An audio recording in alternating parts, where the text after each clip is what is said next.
Добрий день. Good afternoon. I would like to welcome everyone who joined us here. This is Olya Tamanova and Media Center in Reform. We start our work, the ninth year of war, and this is the 208th day since the full-scale invasion of the Russian aggressors to our land. And I would like to thank all the representatives of the media for covering this war, for telling the truth about the war and the heroic resistance of the Ukrainian people. Today our team would offer you at 12 p.m. Vasyl Furmal will join us here, Deputy Chair of the Council of the National Bank of Ukraine. Will talk about the stabilization of the foreign exchange market, hryvnia exchange rate, and work of the banking system in general. And right now I'd like to present to you Taras Vysotskyi, First Deputy Minister of Agrarian Policy and Food of Ukraine. So let's start this discussion by focusing on the results of the harvesting season.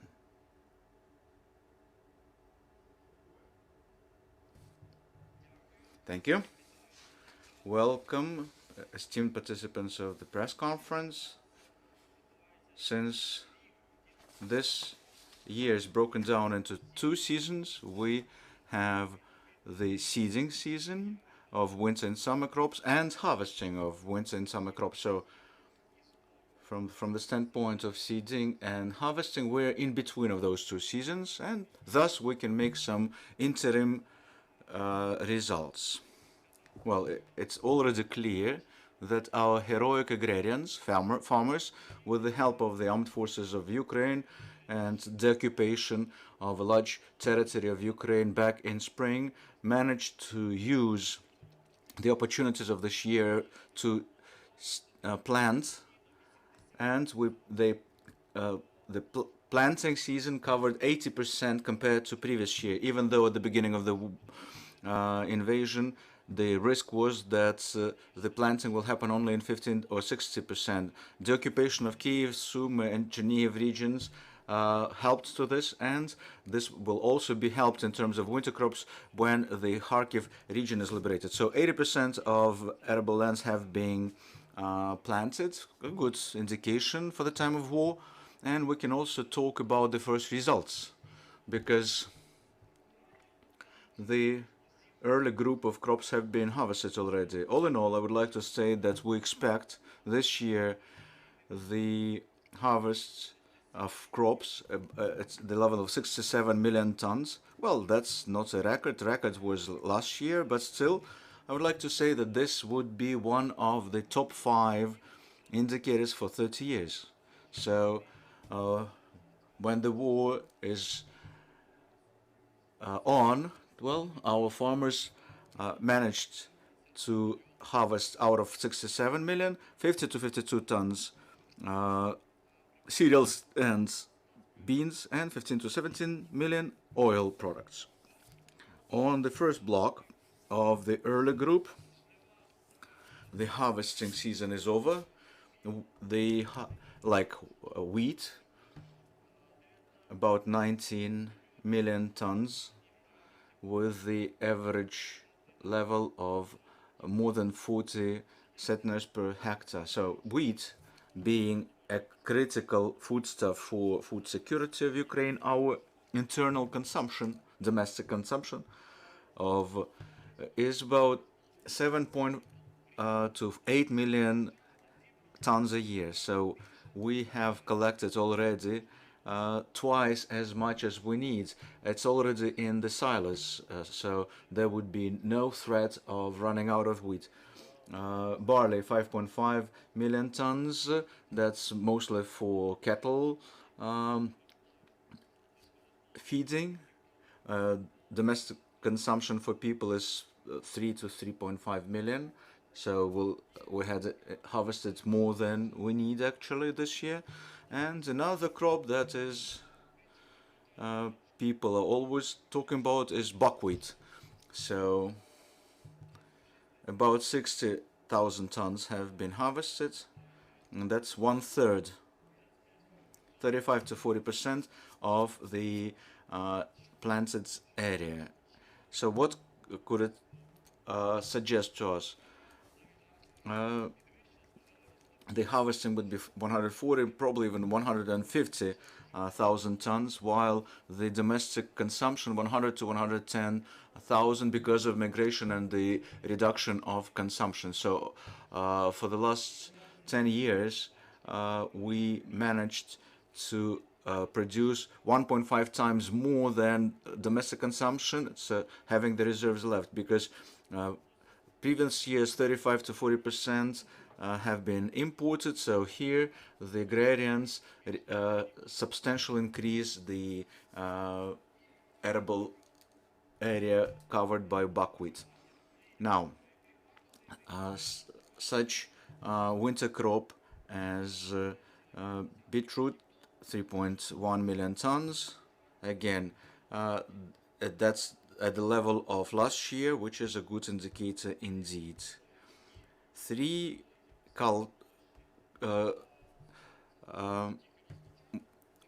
well, corn, sunflower, and soya. We only started harvesting those three crops, collecting 5 to 10% of the total. So it's too early to say about what would be the grand total at the end. But currently, the harvest results are quite good.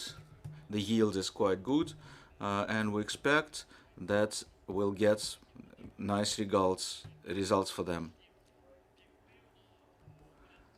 Probably late November, early December, we will have final results, because this year vegetation started 2 or 3 weeks than in classical calendar year.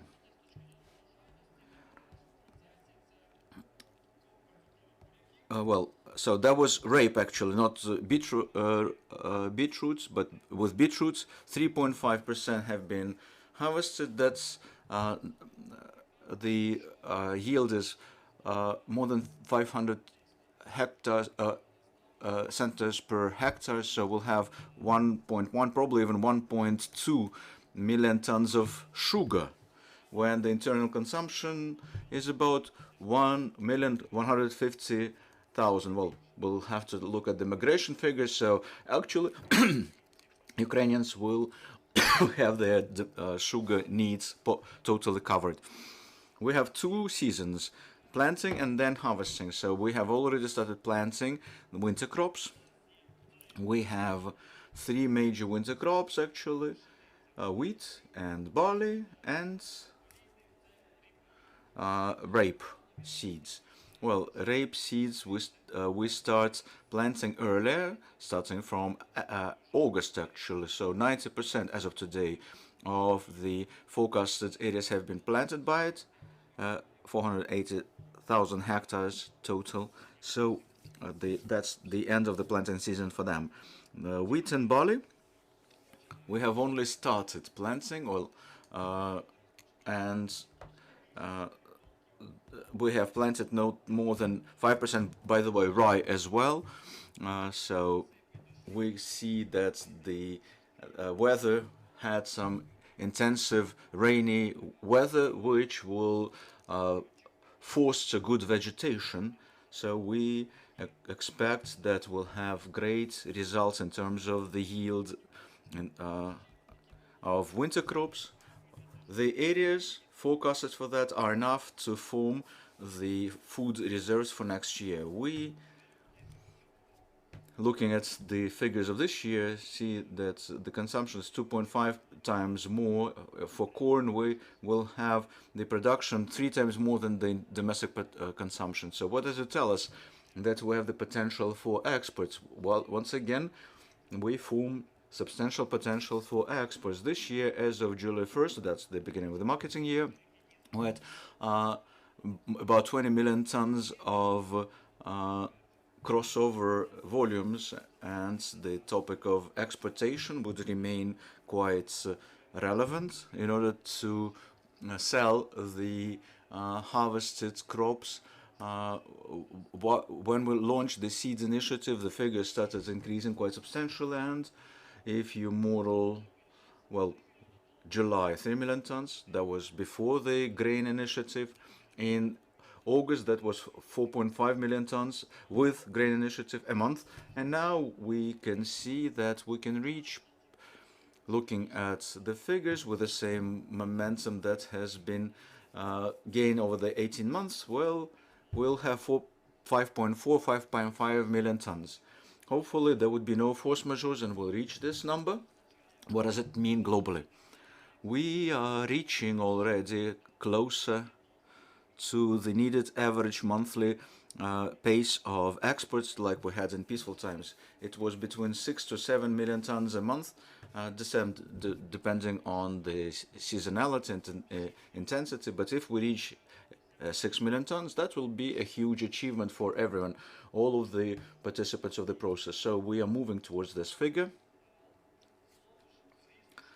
Obviously, a large value of the grain initiative pays back. We have exported 3.6 million tons of food stuff, of which more than 2 million in September due to the corridor. The geography is quite broad, where we're exporting to those 159 ships went to Africa, Asia, Europe. Everybody talks about how much is shipped to Africa because, unfortunately, like in Ukraine, we hear lots of news about hardships and famine. Millions of people suffer. So 23 ships have been sent there. 640,000 tons of food. So all thanks to the grain initiative since it came into existence, and more than 100,000 tons of those on those ships was the humanitarian aid under the UN management for Ethiopia and Yemen, and 150,000 tons were announced already. So lots of international partners keep collecting funds in order to help those countries to overcome the famine that's happened because of the adverse weather conditions. So, summing up, we can see that the war brought hardships, but the agrarians managed to handle those. We had problems with diesel, but now we have enough fuel. There was another question where to store, so we found the alternatives, and no problems with spoiling foodstuff because there is no place to store it. So the important thing is to keep exports stable. Thank you. I'm ready to entertain your questions. Mr. Taras, on exports, you said that this year we collected 67,000 tons of harvest. How much of that would be sent to for exports? No, 67 million tons to begin with. The internal consumption, domestic consumption is 20 million tons, depending on cattle breeding. So at least 45 million will be exported, while 2022 would be used for internal domestic consumption, which is 1/3. Well, do we have still leftovers from last season? Yes, we had some substantial carryovers, about 20 million tons all in all. A lot of that has been exported already. We expect that about late September, early October, most of those carryovers stored in ports will be exported, and come October we'll start exporting new harvest. So storing the harvest, as you said, a huge problem. So we're discussing whether we'll be able to bring in special temporary premises. Well, yeah, we are working on this, but two aspects here.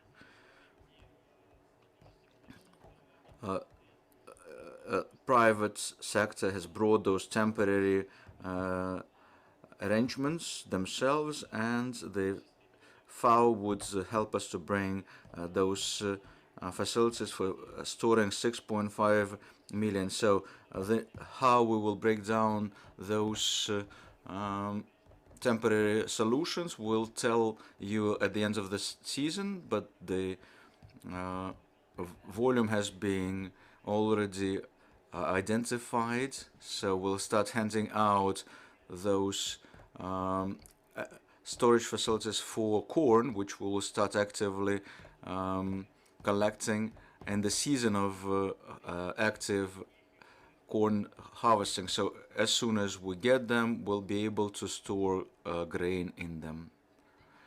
Valeria Dramanjir, Rada TV channel. My question to you is about the harvest at the occupied territories.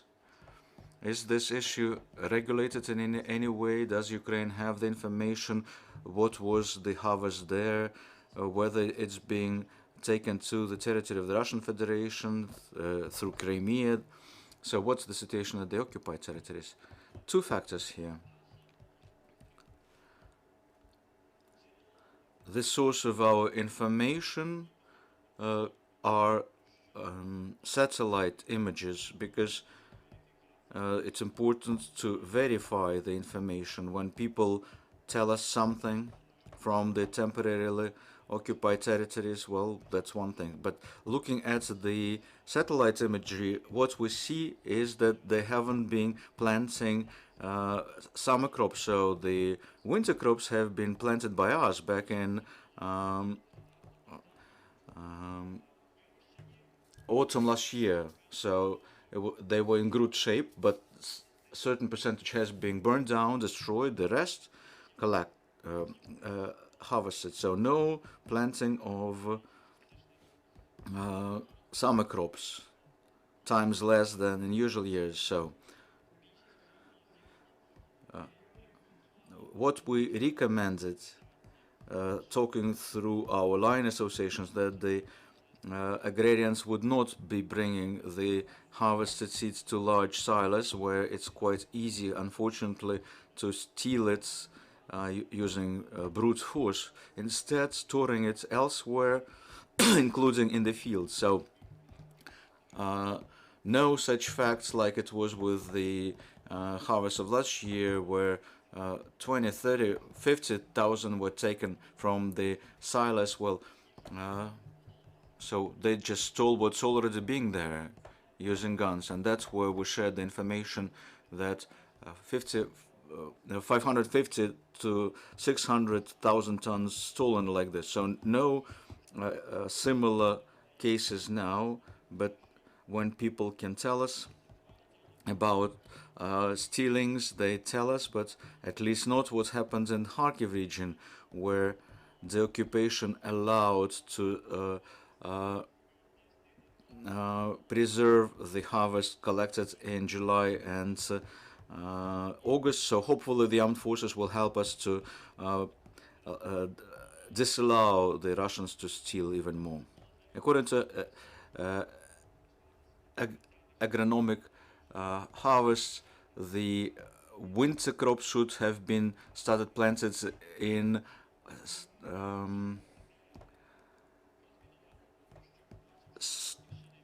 August, but in Kharkiv region, the occupation does allow you until the 20th of October to plant, but the large territories are mined there, so it's important to demine it in time to be able to plant winter crops.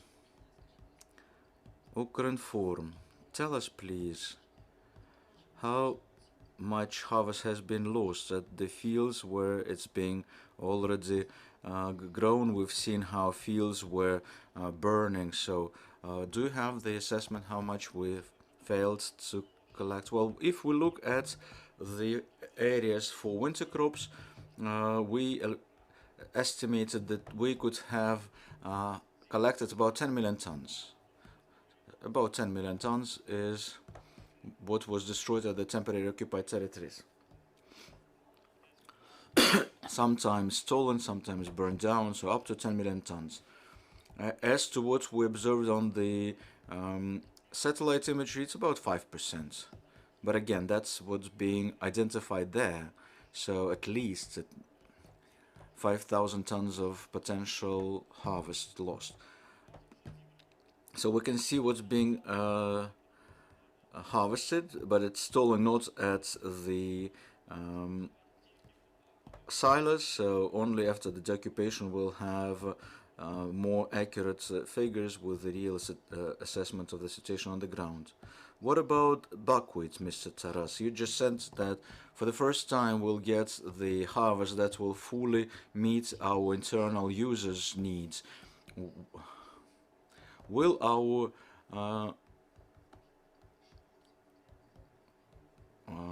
consumers feel it in terms of price as well?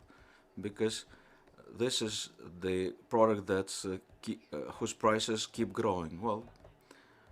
Well, they will feel the price difference, of course, because starting from harvesting all the way to the table is 1.5 to 2 months.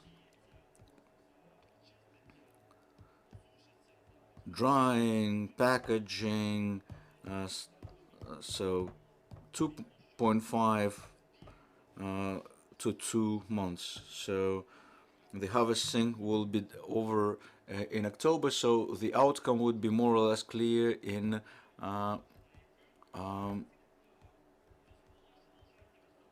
November, December. So the price is already high, but over the course of one week, it's minus 5.5 hryvnias per kilo. So it will go down for sure, naturally. As soon as we'll have it in volumes, the buckwheat, the consumers will feel it. They started feeling it already. Of course, there's no sense to store it when the price is high in store. But remember, the minimum price will keep growing. The minimum price will come November, December. No deficit at that time, and you can form some reserves. Thank you. Thank you for joining us here. That was Taras Vysotskyi, First Deputy Minister of Agrarian Policy and Foodstuff of Ukraine. Thank you, esteemed colleagues. Our next speaker will be at noon. We'll discuss about the stabilization of the hard currency markets, the hryvnia exchange court. That was the deputy chairperson of the NBU board.